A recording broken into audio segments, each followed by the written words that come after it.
Gidauban sa usa ka lalaki ang mga basura sulod sa balay nga iyang gipuy-an nga misangpot sa pagsilaob sa kayo nga hapit makaamong sa daghang kabalayan sa sitio Santo Niño, Barangay Lusing, Dakben sa Subo. Ang report ni Alan Domingo.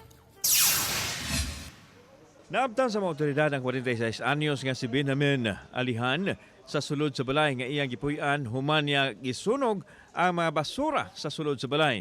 Nahitabo kini pasando alas 7 ganang buntag diin unang nabantayan sa masilingan nga misilaob na ang sulod sa balay nga nakamugna usab og bagang aso. Tungod sa tumang kahadlok nga madayunan og kasunog, nagtinabangay mga tao nga masumpo dayon ang kayo og nagtawag usab sila dayon og bumbero. Nilabay kog basura pagbalik na mo kay nigawas na mga aso. Mo to ning adto ko sa ni anak namang masilingan tabang sige kog kuan tuktok bye wa man di ako gisikaran ang pultahan dito pag tan-aw sa akong husband ni dako naman ang kayo.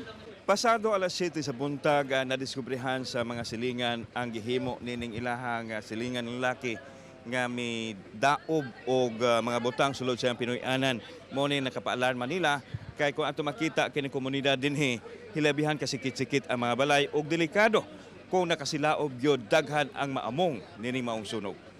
Samtang may angkon ang lalaki nga gisunog niya ang mga basura aron makakuha kuno og atensyon sanglit doon na kuno mga taong naghunting kaniya.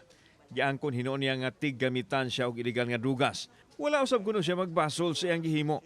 Nagsunog ka diri sulod sa imong balay? Okay, ila kong ganting kay bawa man ko sa ilang mga gipangbuhat. Nagamit ka og drugas? So, mogamit sad ko pero dili ko wa ko mayab, wala ko makuan. Pero before ni mo nagamit ka? Magamit na sad ko.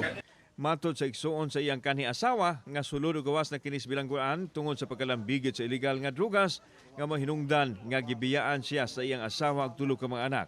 Primero pag nasunog kay karo pa man nasunog kay tungod na yung bisyo nga way tugtog mo na. Mulata, sugay suyop, pasagdaan ako kay kaon akong igsuon dia, mong ipalayas na mo. Wara kadako ang kayo og nakamugna lang kini gamay nga kantidad nga danyos. Gikustodiya sa kapulisan ang suspek o gidagdang pasakan og kaso.